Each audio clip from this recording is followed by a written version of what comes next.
All right, y'all, buckle up. Candace Owens has officially dropped the match, and the blaze she's promising to ignite is aimed straight at some of the most powerful names in America. From the moment news of Charlie Kirk's sudden death broke, she's been warning that the version of events the public is being spoon-fed is not the real story. In her words, this was never just a tragedy. It was a setup. And now she's naming names.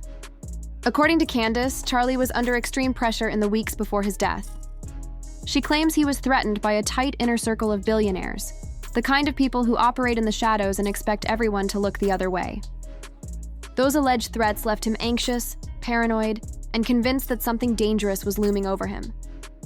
But Candace says it runs even deeper than that. She's accusing the FBI itself of shielding those billionaires, covering up evidence, silencing potential witnesses, and ensuring that the truth never reaches daylight. In her telling, this is not just another conspiracy theory. It's a full-scale operation to protect some of the most powerful figures in the world from ever facing consequences. And now, she says, she's about to do what nobody else will, drop a full list of names, the billionaires she believes orchestrated Charlie Kirk's death. Things are about to get a lot messier, because Candace did not come to play.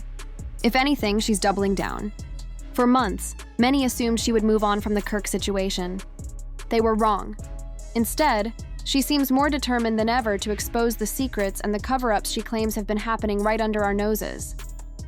This time, the rumor mill is spinning at full speed, and according to insiders, she may have actually gotten her hands on the list of billionaires who allegedly ordered the hit, and she is not afraid to expose them. When Candace first spoke up, critics accused her of clout chasing, of using Charlie's name for attention.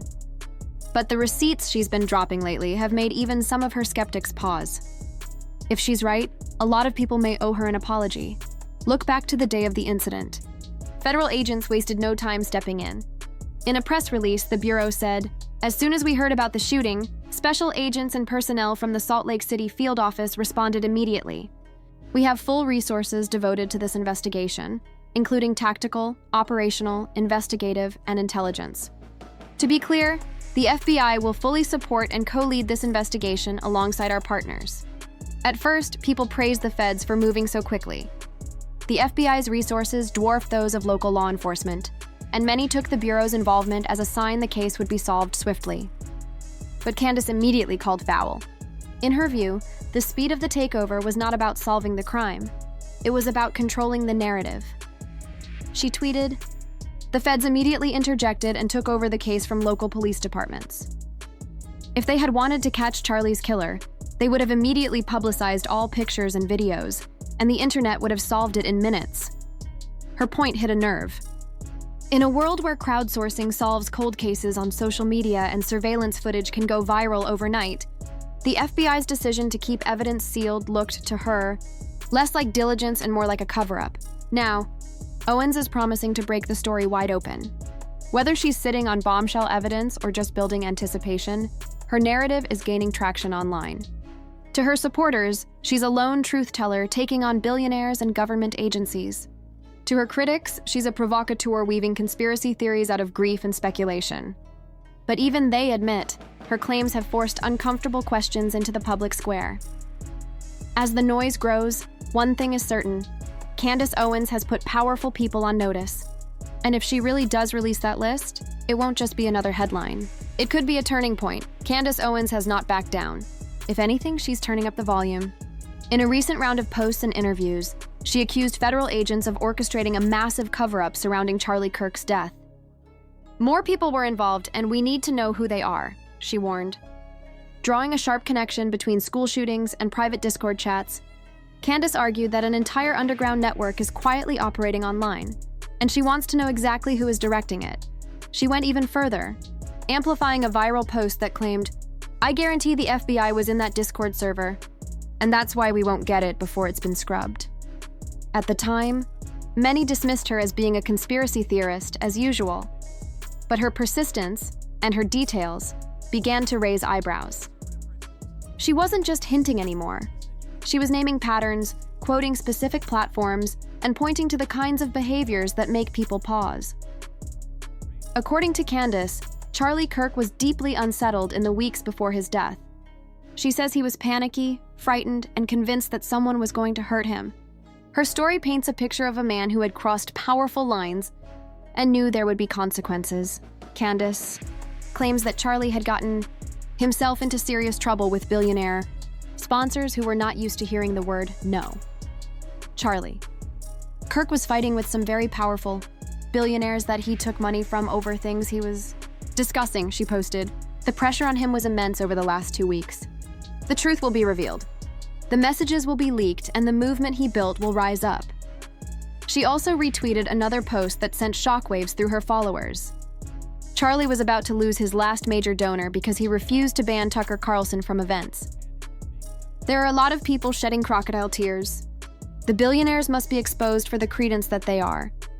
That was the moment people began paying more attention. Whatever one thinks of Candace Owens, her accusations cut straight into one of the most sensitive truths about politics and media. Billionaires wield enormous influence, and they don't like being challenged by people they fund. In Candace's telling, Charlie Kirk had become exactly that kind of challenge. Just when it seemed the conversation had already reached its breaking point, singer and whistleblower Jaguar Wright entered the fray and shifted the tone even further. On her podcast, she didn't just agree with Candace, she escalated. Jaguar made it clear she believes the public is being kept in the dark on a scale far bigger than anyone realizes. According to her, the FBI's silence has nothing to do with preserving the integrity of an ongoing investigation. In her view, the real reason for the secrecy is to shield a powerful circle of figures who may have direct ties to what happened to Charlie. With Jaguar backing Candace, the narrative grew even more explosive. What had started as a fringe theory suddenly began sounding like the early chapters of a major scandal. Billionaires, shadowy networks, a man under pressure who winds up dead, and 2 women promising they won't let the story die quietly. We're not getting all the information. It's clear something's off here. The first person, the old man, I don't even know why he was grabbed, but he was grabbed and his picture was funneled out. And then there was someone else who was a person of interest, and that didn't work. And then we got this guy.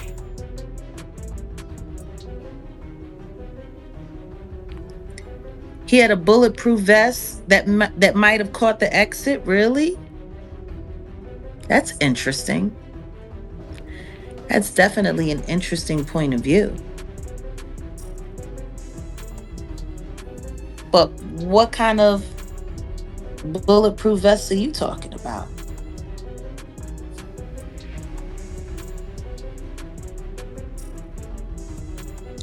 Because usually bulletproof vests, they cover your front, they cover your back.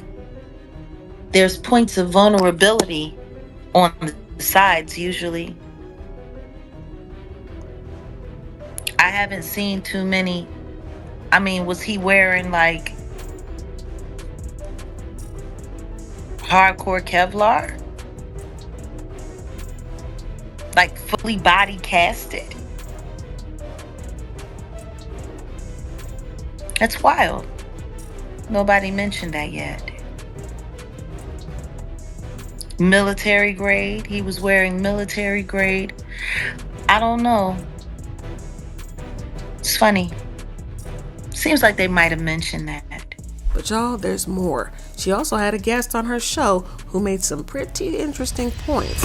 I don't want to even get into the whole thing with the GUN being dismantled, the guy jumping off of the roof without the, weapon. This whole thing looks fishy. And that's why I said, I always say this. I say, I'd rather get all the information first, then make a comment. But yeah, it's just real fishy. Of course. They say, we have a right to question the validity of it. And it's got to pass the smell test. There's something wrong with all of this. And everyone is starting to pick it out piece by piece, thread by thread. Everyone is starting to see something's wrong here. The question is, why? But y'all, there's more. Just when people thought Candace had already pushed the envelope as far as it could go, she brought on a guest whose comments took the conversation into entirely new territory. This wasn't a random caller or an online pundit looking for clicks. This was someone with insider knowledge. Someone who spoke as if they'd been close to the inner workings of the machine Candace says killed Charlie. The guest, whose name Candace teased but didn't immediately reveal, claimed that there was a deliberate effort behind the scenes to manage not only Charlie's messaging, but also his personal safety. According to them, Charlie had been warned multiple times about the consequences of refusing to comply with certain demands from high-level donors. He was trying to step away from the deals he made, the guest said, but you don't step away from people like that without a cost. They also raised a point that stunned the audience. If the FBI and other agencies were truly investigating the case in good faith, why had no public footage, no eyewitness statements, and no timelines been released in full? The guest called it a classic stall tactic, comparing it to other high-profile cases where the public's interest fades as time passes and documents quietly disappear. Candace leaned in, letting her guest build the case point by point. They spoke about encrypted messaging apps, private jet meetings, and a donor network so interconnected that cutting one cord risks the whole thing unraveling. Whether true or not, the story was intoxicating. A secret war between a rising political star and the billionaires who built him up. A federal apparatus allegedly shielding the elite, and a growing circle of insiders willing to whisper the things no one else would dare say on the record. By the end of the segment, viewers weren't just hearing a theory, they were being presented with what sounded like a blueprint of a conspiracy. Screenshots were teased. Names were hinted at. Patterns were drawn out like a detective's corkboard on live air. Candace promised more evidence soon. Suddenly, what had been dismissed as a one-woman crusade started to look like the beginning of an organized exposé. When people started speaking about the weekend, I told you guys the truth. That's it, okay?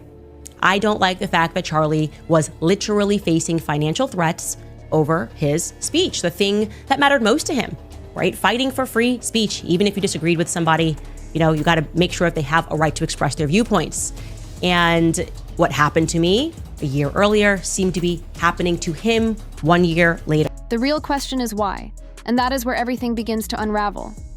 If Candace Owens and Jaguar Wright are right, and the feds are protecting billionaires instead of seeking justice, then this is no longer just a scandal but a full-blown crisis.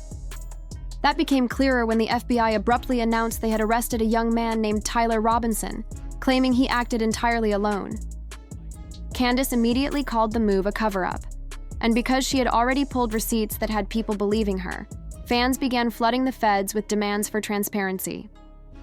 At first, the Bureau doubled down, releasing a set of supposed text messages between Tyler and his roommate that only made things worse. One viral message read, "I am still okay, my love, but I am stuck in Orem for a little while longer yet. Shouldn't be long until I can come home, but grab my rifle still. To be honest, I had hoped to keep this secret till I died of old age. I'm sorry to involve you." The wording struck people as bizarre, overly polished, and more like a forced confession than a genuine text. Online sleuths accused the FBI of fabricating or even AI generating the evidence to fit their lone wolf theory. Under growing pressure, the Bureau shifted its stance, admitting Tyler may not have acted alone, and announcing an investigation into chat logs, dark web channels, and possible radicalization. One official tried to calm the storm, promising, "The truth will not be hidden or buried or classified. No stone will be left unturned." But Candace was unmoved, doubling down with a sharp warning. "We know they are lying. If they try another BS narrative before my show, we'll be happy to shred that one too."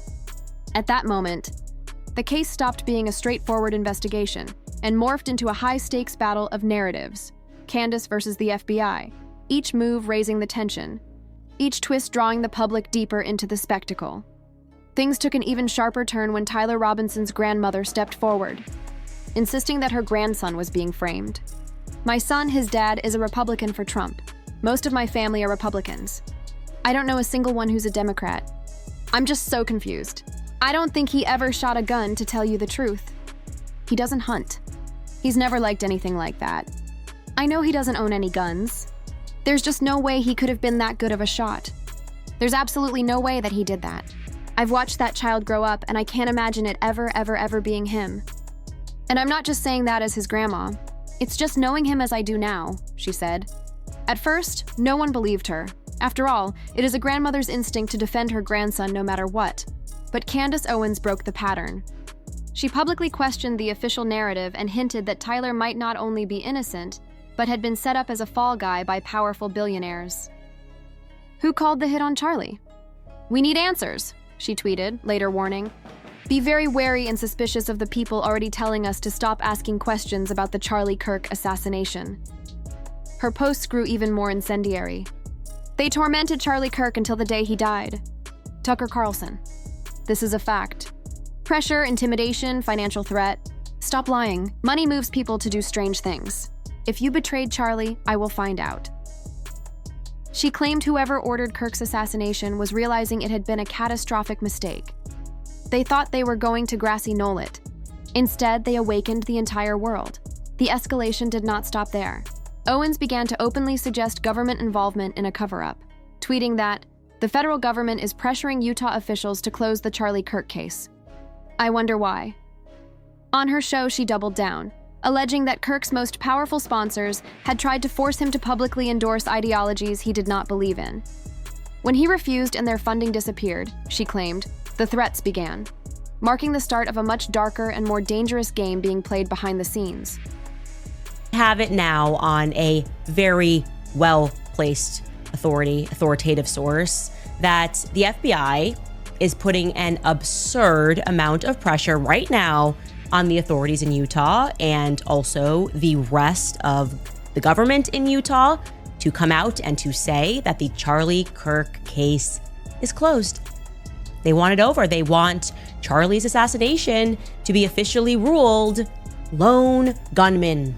It was a lone gunman that did that. Nobody else is involved. Now, why would they? Why would they want that, right? What are they saying, at least, to the authorities? Are they saying like, this is the reason? And I'm sure they're not coming out and being honest or saying something that might ring truer to us, the public, which would be them saying, well, we know who did this and we want to protect those people, so close the case. What they're actually saying instead is essentially, if you don't close the case against Charlie Kirk and rule it a lone gunman, then it might mess up our prosecution against Tyler Robinson. That feels a little bit to me like moral blackmail. Hey, man, we're not hiding anything, but we've got this guy, Tyler Robinson. If you don't close this case, then it might harm our chances of locking this guy up. Yeah, I am sure that they are being just moral.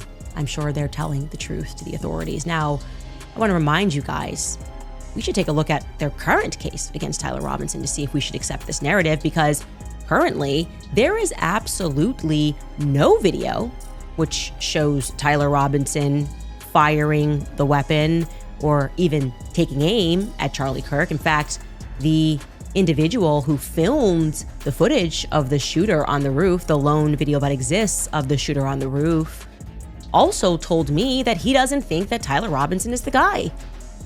So how's that going to work for an eyewitness account? When he reported the shooter on the roof to Utah on the campus, he was clear that the person was wearing an entirely different outfit than the ones that they're currently trying to claim that Tyler wore on that day. Remember? Candace then went on the offensive, openly accusing federal authorities of being compromised and desperate to bury the story. According to her, the FBI was allegedly exerting heavy pressure on Utah officials and other state agencies to declare the Charlie Kirk assassination case officially closed and label it a lone gunman incident, shutting down all further inquiry. Why would they want that? She asked on her show, pointing out that the justification being whispered to state authorities was not transparency, but leverage. If the case against Kirk was not closed, the prosecution of Tyler Robinson could be jeopardized. To her, that sounded like moral blackmail, a convenient way to push a narrative without exposing the real perpetrators. Candace reminded her audience that there is still no video evidence of Tyler Robinson actually firing the weapon or even taking aim at Charlie Kirk. In fact, she revealed that the individual who filmed the lone piece of footage showing a shooter on the rooftop had personally told her he did not believe Robinson was the man he saw, and that the shooter's outfit did not. Match the clothes prosecutors claimed Tyler was wearing that day. These inconsistencies only fueled public suspicion, and the more Candace spoke, the more convincing her case of a cover-up became. Now reports claim she has issued a 7-day ultimatum to the feds. Reveal the truth, or she will go public with the names of the billionaires she believes orchestrated Kirk's assassination, hinting that at least one of them is a prime minister of a country currently at war. With the clock ticking, federal officials appear to be scrambling while the world watches in real time. Even if only half of her claims are true, this would not just be a political scandal, but a global bombshell, threatening to topple power brokers whose reputations could disintegrate overnight. Whether Candace is truly holding the receipts that could blow the case open or the establishment manages to bury it once and for all, one thing is clear: whatever happens next will not just shake the room. It will shake the entire system.